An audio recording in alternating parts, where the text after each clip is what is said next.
Smart cooking में आज हम बनाने लगे हैं नहायत मज़ेदार और आसान बीफ स्टू।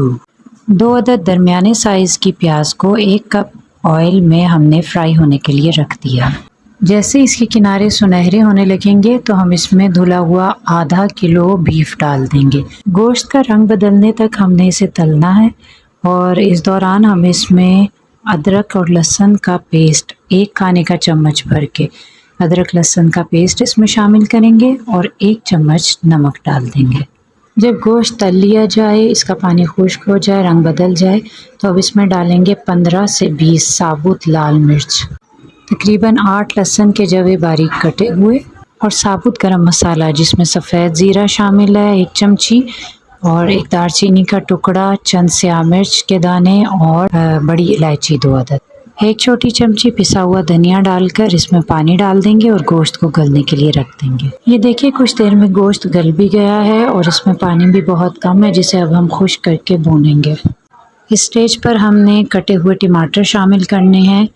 6 अदद बारीक कटे हुए टमाटर, 1 खाने का चम्मच साबुत धनिया कूट लेना है वो शामिल करेंगे और साथ ही 1 इंच अदरक का टुकड़ा बारीक काट कर ये तीनों चीज़ें डालेंगे और गोश्त को भून लेंगे।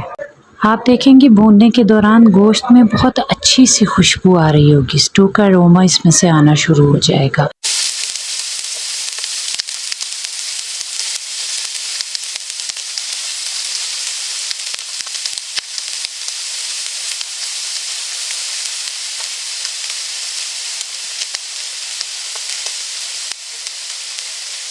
बस जिस वक्त गोश्त भुन जाए, मुनासिब हद तक हो जाए तो अब हम इसमें कटी हुई प्याज शामिल करेंगे जो स्टू का एक ख़ास और मुनफरिद इंग्रेडिएंट है।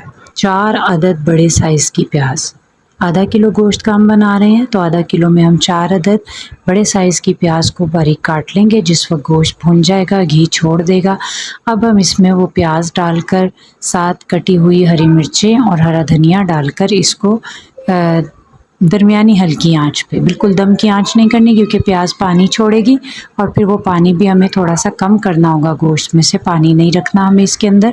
लिहाजा प्याज जब डालेंगे हम तो उसके बाद इसको हल्की दरमियानी आंच पे हमने ढक के पकने के लिए रख देना है। 10 से 15 मिनट के दौरान बेहतरीन स्टू आपका तैयार है। हरी मिर्च और हरा धनिया इसके ऊपर डालें, इसको अच्छे अंदाज में सर्व करें और नान या रोटी के साथ मज़े लेकर खाएं। बीफ स्टू बकरीद की ख़ास और मुनफरिद डिश है, दावत पर ज़रूर बनाएं और अपने मेहमानों से